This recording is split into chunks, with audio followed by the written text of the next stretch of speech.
आज केसी वेणुगोपाल जी, अशोक गहलोत जी, अजय माकन जी, चौधरी भूपेंद्र सिंह हुड्डा जी, जयराम रमेश जी, उदय भान जी और सिंघवी साहब भी थे, वो ऑनलाइन जुड़े। इलेक्शन कमीशन को हमने अवगत कराया। करीब 20 शिकायतें जो हमारे पास आई हैं, उनमें से 7 लिखित शिकायतें जो अभी आई हैं 7 कॉन्स्टिट्यूएंसीज से, जिसमें बैटरीज का खास तौर पे जो 99% बैटरीज दिखा रही थी काउंटिंग के दिन, और बाकी मशीनें जो सामान्य थी वो 60-70% दिखा रही थी। उससे हमने चुनाव आयोग को अवगत कराया और चुनाव आयोग ने हमें ये आश्वासन दिया है,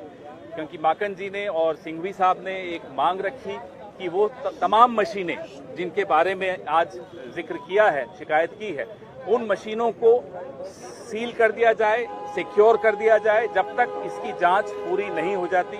हमने चुनाव आयोग को ये भी कहा कि अगले 48 घंटे में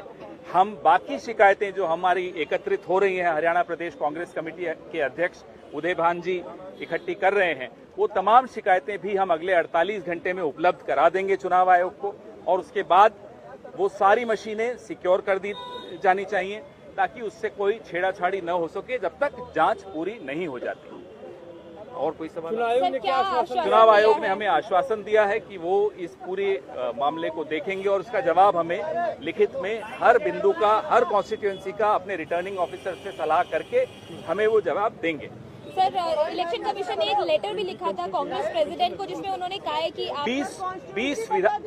20 विधानसभाओं से शिकायतें आई हैं, 7 से पूरे दस्तावेज आए हैं, और वो दस्तावेज अभी हम आपके सामने आपको जारी भी करने वाले हैं, जिसमें करनाल है, डबवाली है, रेवाड़ी है, पानीपत सिटी है, होडल है, कालका है और नारनौल है। ये तो जो लिखित जो दस्तावेजों के साथ जो हमने दिए दस्तावेज हैं, ये